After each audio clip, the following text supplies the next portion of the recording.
Hey everyone, welcome back. So today we're going to take a detour. I know this channel is How to Canvas, but we're going to explore Canva, one of my other favorite platforms online.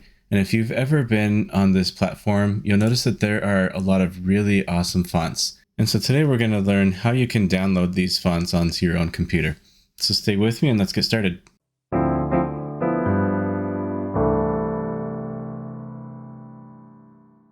So over the years, throughout my career as instructional design, teaching, training and development, I've downloaded dozens of fonts, probably over 100 fonts. I like collecting fonts, but I can't exactly afford to download all of them.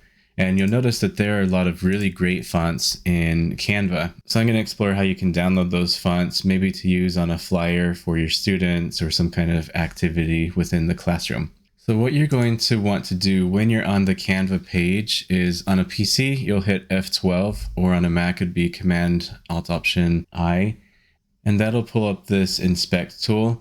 And I'm in the Chrome browser right now. And so what I want to do, I'm going from elements, I want to look up network. And you're going to have you'll see this all selected. And I'm going to click over here to font. And then I'm going to refresh the screen. And so the shortcut for that would be F5 on the PC or Command R on the Mac. And then it loads up all of the fonts here. And so I can see Canva Sans and Intro Rust would be the default. And those are great fonts. I've actually bought Intro Rust base, and that's what I use for my How to Canvas channel. So if I were to click on the fonts here, I'm just going to scroll down. There's a lot of really great ones. For example, Cupcake would be a good one. That's a great one, especially for K-12 if you're making handouts for littles. And when I selected Cupcake, you'll notice that the new font appears over here in the font list and in the inspect tool. And so I'm going to right click and open that in a new tab.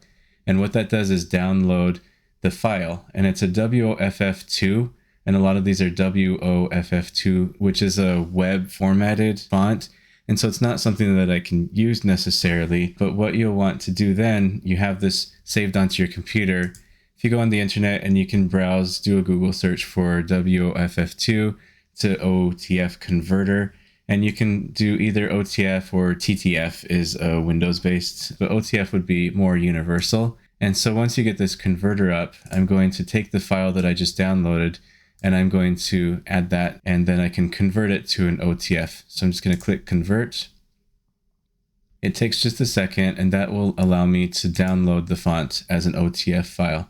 Now, when I click on this, I can open up that file and I can install it onto my computer. And now I have access to that font if I wanted to use it in a PowerPoint presentation or a Word document. Let's try it one more time. Let's go through this process. I'm just going to scroll down randomly. I want to look for something really unique, like maybe this one, Madeline. And so then I can see Madeline appear in the font menu here. And so I'm just going to open that in a new tab. And I can see the file downloaded. So I'm going to head back over to this website, add more files. You can either select it from your downloads, or I just drag and drop it right here. And then I'm going to click convert.